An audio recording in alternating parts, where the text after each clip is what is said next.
Bismillahirrahmanirrahim. Assalamualaikum warahmatullahi wabarakatuh. Kembali lagi bersama saya Amanda Nur Ajija. Di sini saya akan memberikan sedikit pengertian atau memberikan sedikit info tentang pola asuh orang tua dan perkembangan fisik motorik anak. Di sini saya akan memaparkan apa sih pola asuh orang tua itu dan bagaimana sih kita sebagai orang tua untuk mengembangkan fisik motorik anak. Jadi, pola asuh adalah pola pengasuhan orang tua terhadap anak, yaitu bagaimana orang tua memperlakukan anak, mendidik, membimbing, dan mendisiplinkan, serta melindungi anak dalam mencapai proses kedewasaan sampai dengan membentuk perilaku anak sesuai dengan norma dan nilai yang baik dan sesuai dengan kehidupan di masyarakat. Jadi pola asuh adalah bagaimana kita sebagai orang tua, bagaimana sih kita sebagai orang tua mendidik, membimbing, dan mengasuh anak itu seperti apa gitu, sehingga kita dapat mendidik, mengasuh, dan membimbing itu dapat mencapai nilai-nilai dan norma-norma yang sudah ditetapkan di lingkungan sekitar. Dan moms ketahui pola asuh itu ada 3. Yang pertama, pola asuh permisif. Pola asuh permisif ini adalah salah satu pola asuh yang membebaskan anak untuk melakukan apa yang ingin dilakukan tanpa mempertanyakan kegiatan atau hal yang dilakukan anak tersebut. Jadi, tipe pola asuh permisif ini orang tua tidak terlalu membimbing atau menekankan anak ini harus seperti ini, anak ini harus seperti ini. Tidak. Jadi pola asuh ini lebih membebaskan anak dalam melakukan segala kegiatan yang ingin dia lakukan. Dan yang kedua adalah pola asuh otoriter.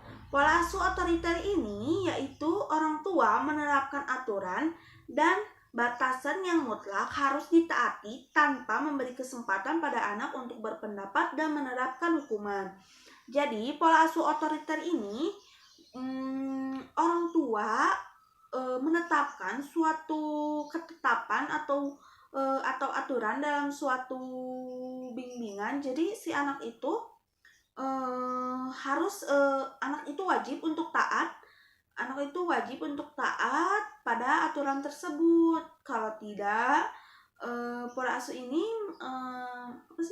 ini memberikan suatu hukuman gitu. Jadi di pola asuh otoriter ini terdapat hukuman dan anak itu harus taat gitu.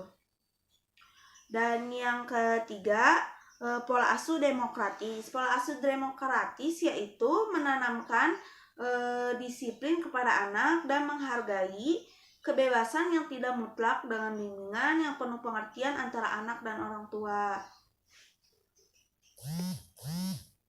Jadi di pola asuh ini orang tua membebaskan hal-hal yang dilakukan anak, kegiatan, tapi orang tua juga membatasi hal-hal yang dilakukan anak sehingga anak di pola asuh ini orang tua juga ikut andil dalam perkembangan anak.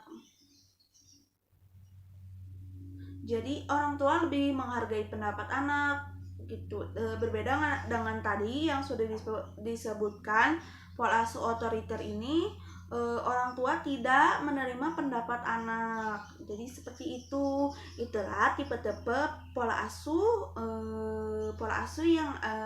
yang bisa ibu-ibu terapkan. Dan di sini saya akan memberikan tips untuk perkembangan fisik motorik anak. Seperti yang kita sudah ketahui, fisik motorik adalah suatu tahapan perkembangan yang ada pada diri anak dari 0 sampai 7 tahun ya. Jadi pertama, jika Bunda ingin mengembangkan fisik motorik kasar, Bunda bisa melakukan berbagai kegiatan seperti melompat, merangkak, berjalan, atau berlari. Jadi Bunda juga bisa misalkan untuk mengembangkan fisik motorik anak, kita misalkan setiap hari Minggu ataupun hari Sabtu kita ajak anak-anaknya untuk berjalan-jalan, berlari di taman, ataupun karena sedang pandemi bisa kita menciptakan permainan yang mungkin yang bisa sehingga anak itu kita menciptakan permainan sehingga anak itu tertarik untuk mengikuti permainan itu. Terus yang kedua, fisik motorik halus.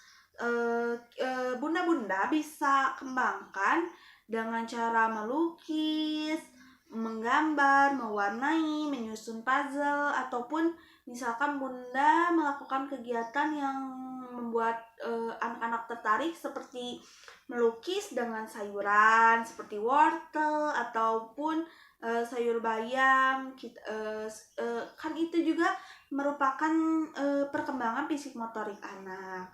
Jadi mungkin tips dan edukasi itu saja yang bisa saya sampaikan. Mohon maaf apabila ada kesalahan atas tutur kata saya. Terima kasih. Wassalamualaikum warahmatullahi wabarakatuh.